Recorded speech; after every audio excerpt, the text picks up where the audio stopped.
ये है ABPL digital network और आप देख रहे हैं ABPL न्यूज। नमस्कार, मैं हर्षिता और आप देख रहे हैं ABPL न्यूज। बाजपुर के अनाज मंडी स्थित हनुमान मंदिर में अंतर्राष्ट्रीय हिंदू परिषद के कार्यकर्ताओं द्वारा शस्त्र पूजन कार्यक्रम आयोजित किया गया। इस दौरान सभी कार्यकर्ताओं ने मां दुर्गा के शस्त्रों का पूजन किया और साथ ही मां दुर्गा से देश की उन्नति की कामना की। आपको ज्ञात है, इस समय शारदीय नवरात्र चल रहे हैं और मां दुर्गा का उपासना होती है और दुर्गा के रूपों, मां के 9 रूप होते हैं दुर्गा के। तो इसी इन 9 रूपों में हम क्यों मनाते हैं ये क्या कहते हैं नवरात्र, क्योंकि मां ने महिषासुर नामक राक्षस का संहार करा था और इस बीच में क्या कहते हैं जितने भी हमारे दशहरा जब तक मनाते हैं उस बीच में हम शस्त्र पूजन का कार्यक्रम करते हैं। शस्त्र पूजन कार्यक्रम करने का मेन उद्देश्य यही है कि जितने भी हमारे अस्त्र शस्त्र हैं वो जो रखे होते हैं, क्योंकि किसी भी अस्त्र शस्त्र का उपयोग हम जब करते हैं तो उसको भी मेंटेनेंस की जरूरत पड़ती है। जैसे हम अपनी गाड़ी का यूज करते हैं 2-3 महीने में उसको सर्विस की भी आवश्यकता होती है, उसी प्रकार पूरे वर्ष में जबकि पुरातन काल से चला आ रहा है हमारे अस्त्र शस्त्र पूजन का, तो इसका उद्देश्य यही है। और आज हम कार्यकारिणी का नगर में विस्तार भी कर रहे हैं। वो अभी हम कार्यकारिणी का विस्तार, अब इस कार्यक्रम के बाद हम कार्यकारिणी का विस्तार करेंगे। टनकपुर के बनबसा स्थित मीना बाजार में ईस्टर कंपनी खटीमा और टनकपुर बनबसा पुलिस ने नशा मुक्ति जागरूकता अभियान के तहत एक भव्य कार्यक्रम का आयोजन किया। कार्यक्रम में बनबसा पुलिस और 9 जगह पब्लिक स्कूल हैप्पी के विद्यार्थियों द्वारा नुक्कड़ नाटक के माध्यम से लोगों को जागरूक किया गया। इस दौरान पुलिस द्वारा सभी वाहनों पर नशा मुक्ति से संबंधित स्टिकर भी लगाए गए हैं। आज की हमारे समाज की बहुत बड़ी कुरीति है, जिसमें छोटे से छोटे बच्चों से लेकर बड़े से बड़े लोग, बुजुर्ग लोग बहुत बर्बाद हो रहे हैं, जिनके परिवार बर्बाद हो रहा है। उसमें हमारा ये प्रयास है स्टैंड इंडस्ट्रियल यूनिट खटीमा की तरफ से कि हम लोगों को जागरूक करें नशा के विरुद्ध। और इसमें नोजगे पब्लिक स्कूल के बच्चों ने बहुत अच्छी एक अपना नुक्कड़ नाटक यहाँ पर प्रस्तुत किया। साथ में मैं पुलिस उत्तराखंड बनबसा CO साहब का, वर्मा जी का और लक्ष्मण सिंह जी का जो कोतवाल साहब हैं यहाँ पर बनबसा, उनका हार्दिक रूप से बहुत बहुत धन्यवाद करता हूँ कि जिन्होंने हमें ये मौका दिया कि आप एक इस टाइप के नुक्कड़ नाटक यहाँ पर नशा के लिए करिए, क्योंकि एक बहुत बड़ी सामाजिक कुरीति हमारे सामने यहाँ उत्तराखंड में आ रही है। चारूपेटा में स्थित नोजगे स्कूल के बच्चों के द्वारा आज प्रोग्राम किया गया लेकर के नुक्कड़ नाटक।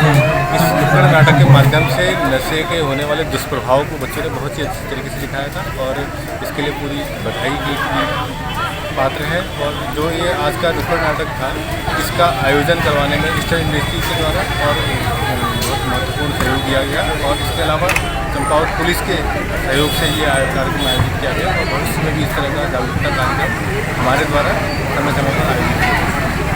Okay, thank you sir. दिव्यांग लोगों के लिए कुमाऊं को जल्द एक प्रोजेक्ट की सौगात मिल सकती है, जो करीब 100 करोड़ का दिव्यांगजन सशक्तिकरण केंद्र प्रोजेक्ट हल्द्वानी में बनकर तैयार होगा। केंद्रीय रक्षा राज्य मंत्री अजय भट्ट के अनुरोध पर केंद्र सरकार ने इस प्रोजेक्ट के लिए सहमति जता दी है और अब हल्द्वानी में करीब 10 एकड़ जमीन पर यह प्रोजेक्ट बनाया जाएगा। बहुत साफ है। आप जैसा कि पता है, सांसद बनते ही पहली बार मैंने उठाया। 20 दिन के बाद जो संसद में हमने उठाया था 0 आवर में, 20 दिन के बाद ही माननीय प्रधानमंत्री जी ने सारी यहाँ की टीम को बुलाकर उसकी जितनी भी बीच में रुकावटें थी उनको दूर कर दिया। अब सिर्फ और सिर्फ हमारी एक रुकावट है कि जो लोगों को विस्थापित किया जाना है उनके लिए ज़मीन ढूंढना। बड़ी तेज़ी से जिलाधिकारी नैनीताल, जिलाधिकारी उधम सिंह नगर इस ओर काम कर रहे हैं। कई ज़मीनें दिखाई भी गई हैं, कहीं पर पसंद भी नहीं आ रही हैं हमारे लोगों को। उचित और अच्छी ज़मीन उनको मिलनी चाहिए, ये मेरा मानना है। अतिशीघ्र मैंने माननीय मुख्यमंत्री जी से निवेदन किया है कि एक बैठक आप इसकी पूरी समीक्षा कर लें, बैठक बुला के। संभवतः वो जल्दी से जल्दी इसकी बैठक भी बुलाने वाले हैं और तेज़ी से काम भी चल रहा है। जिस दिन हमारे विस्थापित लोगों को ज़मीन मिल जाएगी, उसके अतिशीघ्र इसका शिलान्यास हो जाएगा और इसमें कोई रोक नहीं है। मैं पुनः आपसे कह रहा हूं कि यह पूरी तरह से स्वीकृत है। सर, इसके अलावा संगठन से कहे ना, जो उनका नाम लेना भी पसंद नहीं कर रहे हैं, हमारे वहाँ देखिए, हम किसी भी जो राजनीतिक दल हैं उसका सम्मान करते हैं, क्योंकि हम प्रजातंत्र में विश्वास करते हैं। पक्ष और विपक्ष जब होंगे तब प्रजातंत्र चलेगा। तो माननीय हरीश रावत जी से मेरा निवेदन है कि हम कहीं छवि खराब नहीं कर रहे, आप अपने लोगों से ही करिए, पूछिएगा जो आपका नाम भी नहीं ले रहे हैं। हाँ, हम आपके प्रश्नों का उत्तर देते हैं।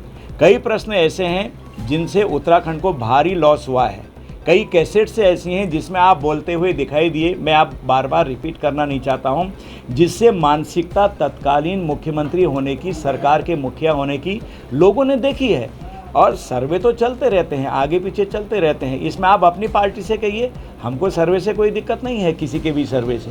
हम किसी की छवि खराब नहीं करते, मैं पुनः कह रहा हूँ, हम किसी के खिलाफ गलत प्रचार नहीं करते। हम पुनः कह रहे हैं, आप जिस तरह से माननीय प्रधानमंत्री जी के खिलाफ दुष्प्रचार कर रहे हैं भाई साहब, कि आप डबल इंजन था, ले जाओ एक इंजन को, अरे बहस करिए ना, कितना कर दिया। आपके ज़माने में क्या हुआ? जब आप मुख्यमंत्री थे, आपका प्रपोजल नहीं था, 12,500 करोड़ रुपए में नेता प्रतिपक्ष था, अध्यक्ष था प्रदेश का, हमारे प्रधानमंत्री जी ने दिया। प्रधानमंत्री जी खुद आके यहाँ इनॉग्रेट करके गए हैं, इसमें आपका कोई हाथ नहीं था।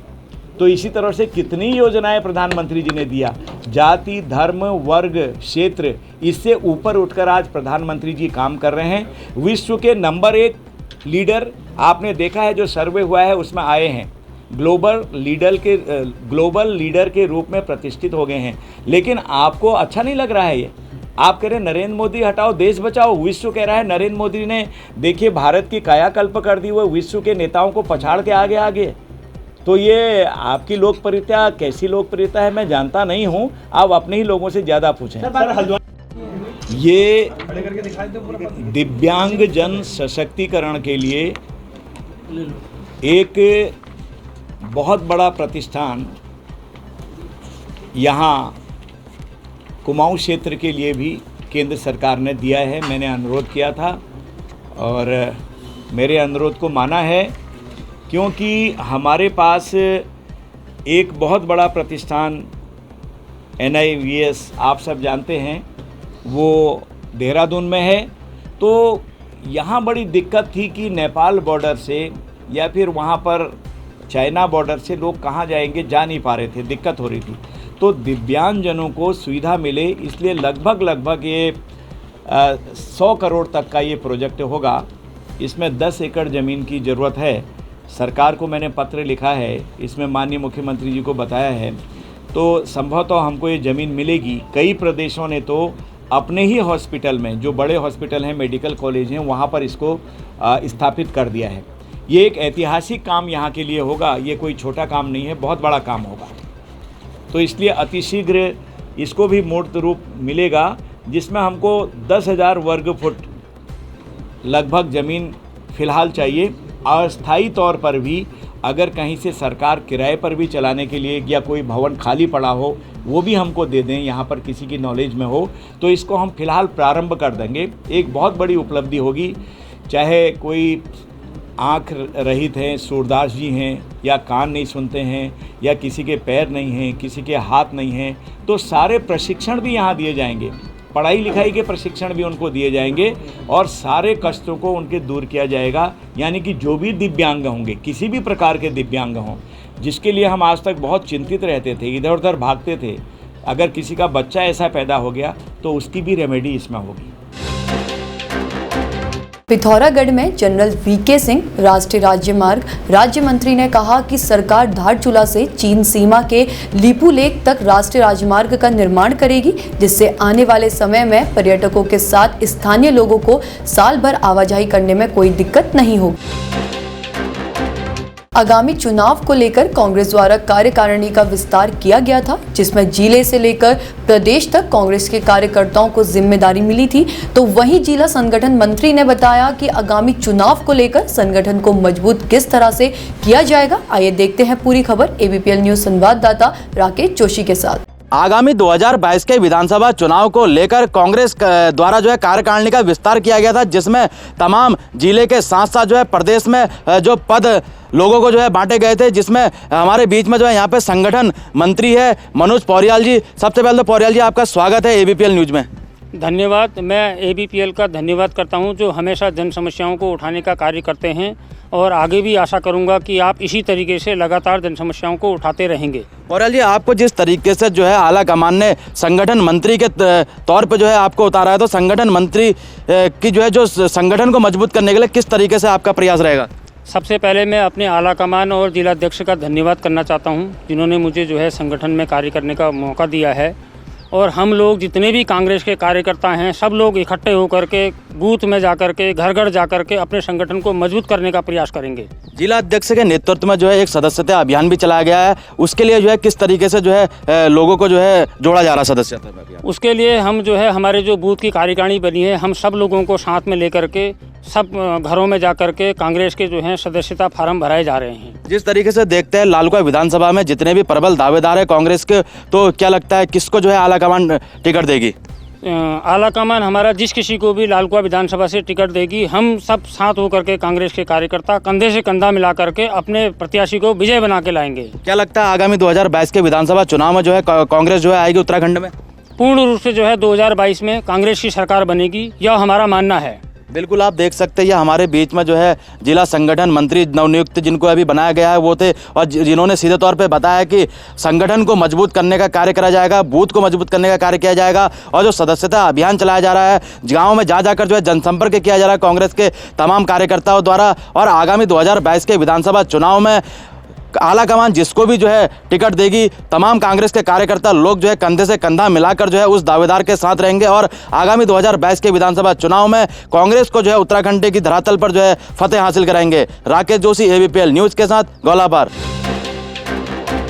लालकुआं रेलवे स्टेशन स्थित रेलवे सुरक्षा बल कार्यालय में विधिवत पूजा अर्चना के साथ नवनियुक्त इंस्पेक्टर तरुण वर्मा ने अपना कार्यभार संभाल लिया है। आपको बता दें कि इससे पहले वह काशीपुर में सब इंस्पेक्टर के पद पर तैनात थे।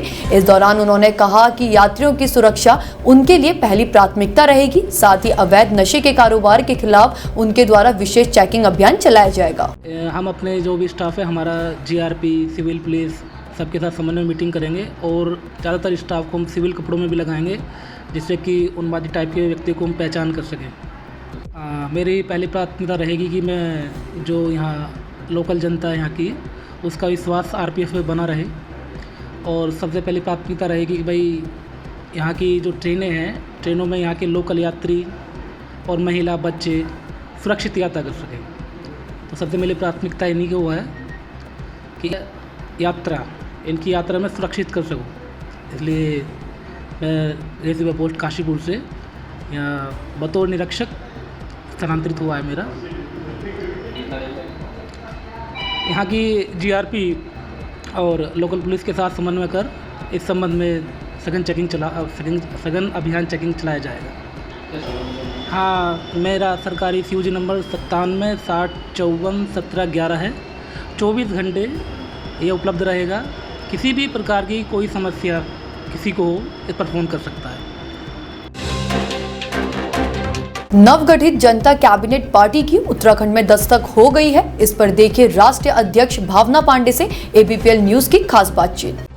उत्तराखंड प्रदेश में 2022 में विधानसभा चुनाव होने हैं। अभी तक भारतीय जनता पार्टी और कांग्रेस पार्टी मैदान में रहती थी। तीसरे विकल्प के रूप में आम आदमी पार्टी ने दस्तक दी थी। वहीं एक चौथी पार्टी और आ गई है। उत्तराखंड में जनता कैबिनेट पार्टी बनी है। भावना पांडे द्वारा इस पार्टी को बनाया गया है। किस प्रकार की रूपरेखा तय की गई है, क्या पार्टी का जो उद्देश्य है, जानने के लिए हमारे साथ भावना पांडे जी मौजूद हैं। आपसे जानना चाहेंगे किस प्रकार की जो आपकी पार्टी है गठन किया गया है, लंबे समय से प्रक्रिया चल रही थी, अंतिम चरण में कैसे प्रक्रिया पहुंची है, किस प्रकार की कार्रवाई जो है अब आगे जो है सुनिश्चित की जाएगी। 2022 के चुनाव भी नजदीक दिखाई दे रहे हैं। देखिए, मैं उत्तराखंड आंदोलनकारी बेटी हूँ और मैंने 2 साल पहले 1.5 साल पहले डिसाइड किया था कि उत्तराखंड को एक विकल्प की ज़रूरत है, और मैंने एक पार्टी का गठन किया जिसका नाम JCP है और फुल फॉर्म है जनता कैबिनेट पार्टी।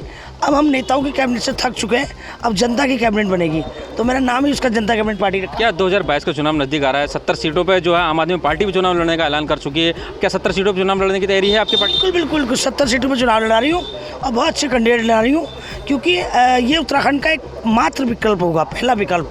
क्योंकि आज 20 साल से हम लोग भाजपा और कांग्रेस को चांस दे रहे हैं, हमारे पे कोई विकल्प नहीं है, एक ही सिक्के के 2 पहलू। अब मैंने वो सिक्के ही हटा देना है। नया सिक्का आएगा और अब चलेगा अपना सिक्का। पहाड़ में सबसे बड़ी समस्या देखने को आती है, बेरोजगारी है, पलायन है, गंभीर मुद्दे हैं, बेहतर स्वास्थ्य सेवाएं नहीं है, बेहतर सड़कें नहीं है। क्या इन सब मुद्दों को लेकर के चर्चाओं में रहेंगे? देखिए, पहाड़ों की समस्या तो आपको पता है। हमने जिस चीज़ के लिए राज्य लिया था, उत्तराखंड राज्य लिया था, और हमने सत्ता उनको दे दी जो राज्य विरोधी थे, जो चाहते नहीं थे उत्तराखंड राज्य अलग बने। और हमारी मजबूरी ये रही कि जिन्होंने आंदोलन किया वो सड़कों पे हैं, और आज हमने राज्य उनको दे दिया जो भाजपा और कांग्रेस आंदोलन के विरोध में थे, राज्य के विरोध में थे, उन्हीं को हमने सत्ता दे दी। और आज इनको सबक सिखाने के लिए मैंने एक आंदोलनकारी बेटी, पूरे उत्तराखंड के आंदोलनकारी की जो भावना थी उनको सामने रखकर, जो हमारे पहाड़ की समस्याएँ, उत्तराखंड की समस्याएँ, महिला, युवा, जो पलायन, जो बेरोजगारी, जो महिलाओं की स्वास्थ्य सेवाएँ हैं, उन सबको ध्यान में रखते हुए मैंने इस पार्टी को गठन किया। और निश्चित रूप से उत्तराखंड का नवनिर्माण होगा इस बार। जनता कैबिनेट पार्टी है, आपका नाम दिया है आपके द्वारा, किस प्रकार की देखते हैं और क्या क्या और मुद्दे हैं जिनको लेकर के आप जनता के बीच में जा रहे हैं? क्योंकि 70 सीटों पर चुनाव लड़ना है, समय कम बचा है, किस प्रकार की तैयारी तेजी कर रहे हैं? देखिए, मैं आपको बताती हूँ, 70 सीटों पर चुनाव इसलिए लड़ना, समय कम नहीं है, क्योंकि मेरा जो कैंडिडेट है वो 4 साल से काम कर रहा है क्षेत्र में, और भाजपा और कांग्रेस वाले 70 साल तक सीट नहीं छोड़ते, और छोड़ दी उसके बाद अपने बेटे तैयार कर लेते हैं। तो ये नेताओं ने तो अपनी जागीर समझ रखी उत्तराखंड को, और एक पीढ़ी इन्होंने राजनीति ख़त्म कर दी है। और मैं चाहती हूँ कि जो हमारे युवा भाई निर्दलीय चुनाव लड़ते हैं, अपना आजमाइश करते हैं, वो मेरे मंच में आए। और कई कांग्रेस से टिकट मांग रहे हैं, वो भी आंदोलनकारी हैं कई, तो मैं उनको चाहती हूँ एक मंच में आए और आ भी रहे हैं। और मेरे पास इस समय 150 कैंडिडेट है, उसमें से मुझे डिसाइड करना है 70 विधानसभा में किस लड़ाऊंगी मैं। भाजपा है एक तरफ, कांग्रेस है दूसरी तरफ, आम आदमी पार्टी की दस्तक तीसरी तरफ है, आपकी पार्टी मैदान में है, किस प्रकार से देखते हैं, किससे कड़ा टक्कर मांगते हैं, सीधा मुकाबला किससे मांगते हैं? देखिए, मुकाबला तो मेरे को तो समझ में नहीं आता। आप कह रहे हो कि भाजपा से पूरा देश परेशान है, भाजपा से पूरी दुनिया परेशान है। अभी आप देख लीजिए, भाजपा से इतने लोग परेशान हैं, तमामी चुनावी जुमले कर रहे हैं लोग, 3-3 मुख्यमंत्री बदल देते हैं, इनके पास कोई कामयाब मुख्यमंत्री नहीं होता। मैं तो कहती हूँ योगी जी को ले आएँ और योगी जी को बना दे हमारे यहाँ का मुख्यमंत्री, अगर भाजपा को लाना है। और मोदी जी सेंट्रल में अच्छा काम कर सकते हैं, मगर स्टेट पर निकम्मे नेता है, उनको नहीं पता है। तो भाजपा 3 मुख्यमंत्री लाती है और कांग्रेस 5 अध्यक्ष लाती है। तो इनका जो सिस्टम है, जो हमारी मजबूरी समझते हैं, हमारे उत्तराखंड की लोगों की मजबूरी समझते हैं कि हमारे पास कोई ऑप्शन नहीं, उनके लिए मैं ये ऑप्शन लाई हूँ। और जनता इस बार भाजपा और कांग्रेस को एक प्लेटफॉर्म लाई हूँ, जो लोगों का विकल्प नहीं होता उनके लिए विकल्प खड़ा कर रही हूँ, कि ताकि भाजपा और कांग्रेस को आसानी से रास्ता मार्गा। मेरे मुकाबले में फिलहाल कोई नहीं है। आम आदमी पार्टी को किस तरीके से देखते हैं? आम आदमी पार्टी देखो, वो दिल्ली में नहीं काम कर पाई है, वो तो देखिए आप कैंडिडेट बताइए ना, कौन सा कैंडिडेट उनका है। अभी तो मेरी पार्टी को 22 तारीख को रजिस्ट्रेशन आया है, आज 3रा दिन है, और मैं 1 महीने के अंदर सारे कैंडिडेट डिसाइड कर दूंगी अपने। और आम आदमी पार्टी को तो कैंडिडेट ही नहीं मिल रहे हैं। आप देखिए कहीं भी, आप देखिए कन्नर कोठियाल के खिलाफ कौन सा कैंडिडेट है, एक जनरल सिंह काली है, वो बसपा का था, और एक ऐसी भूपेश उपाध्याय, वो बसपा का था। तो इनके पास कैंडिडेट नहीं है 70 सीटों पर, और आम आदमी पार्टी हो सकता है भाग जाए कल। आपकी क्या रणनीति जो 70 सीटों में क्या उम्मीद लगा रहे हैं? क्या सरकार गठन को लेकर के कहीं ना कहीं कवायद शुरू रहेगी आपकी, अगर जनता का आशीर्वाद मिलता है? जनता का पूरा आशीर्वाद मिलेगा। जनता खुद चाहती है इस बार बाहर का रास्ता दिखाना।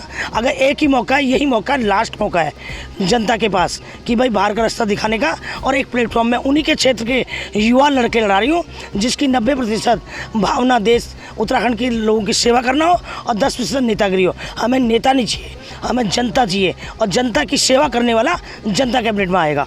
तो बिल्कुल ये थे हमारे साथ जनता कैबिनेट पार्टी की जो संयोजक हैं, उन्होंने पूरे जनता पार्टी का गठन कराया है। उत्तराखंड में 70 विधानसभा सीटों पर चुनाव लड़ने की तैयारी है भावना पांडे के द्वारा। उनके 150 से अधिक कार्यकर्ता हैं, और जिसमें 70 लोगों को डिसाइड करना है, और एक विकल्प के रूप में जो जनता कैबिनेट पार्टी उसका गठन किया गया है, क्योंकि भारतीय जनता पार्टी और कांग्रेस को एक ही सिक्के का 2 पहलू बताया है। इसके अलावा जो आम आदमी पार्टी मैदान में है, उसका कोई जनाधार नहीं है, ऐसा भावना पांडे जी का कहना है। 2022 में विधानसभा चुनाव में एक बड़े विकल्प के रूप में जो जनता कैबिनेट पार्टी है वो उभर करके सामने आएगी, और जनता कैबिनेट के लगभग सभी 70 विधानसभा सीटों पर जनता कैबिनेट पार्टी चुनाव लड़ेगी।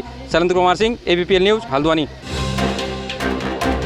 शिक्षा मंत्री अरविंद पांडे ने आज काशीपुर के एक निजी अस्पताल में निदान IVR सेंटर का उद्घाटन किया है, जिससे क्षेत्र की जनता को इलाज के लिए दूसरे बड़े शहरों के अस्पताल में जाना पड़ता था। अब वो इलाज कम कीमतों पर भी काशीपुर में उपलब्ध हो सकेगा। निदान IVF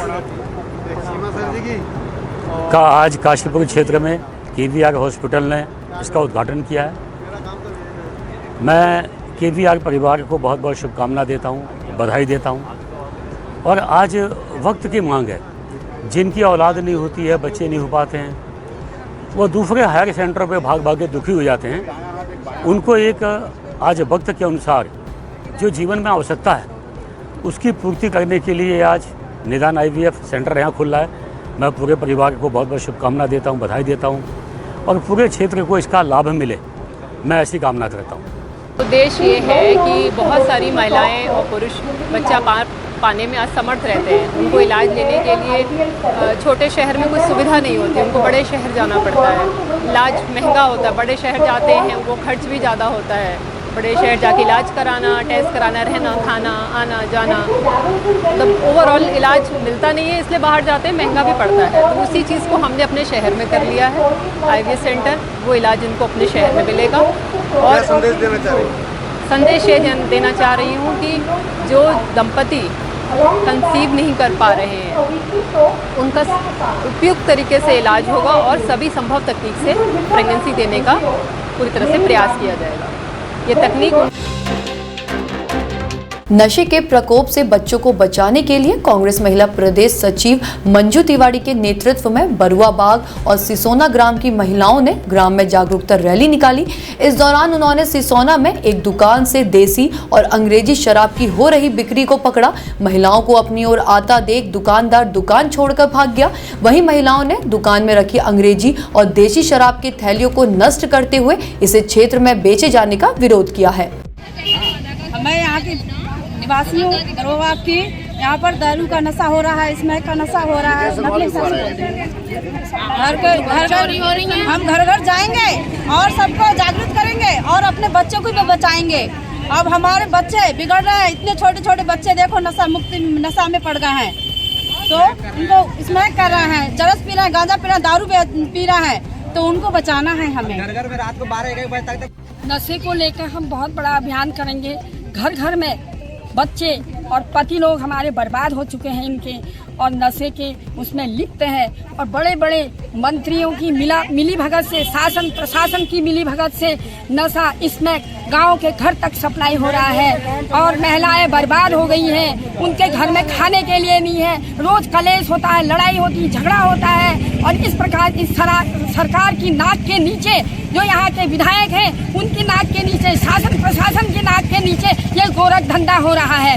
इस प्रकार इसको हम चेतावनी दे रहे हैं, अगर नशाबंदी नहीं की जाए, इसमें बंद नहीं की जाए, हम इससे भी बड़ा आंदोलन करेंगे।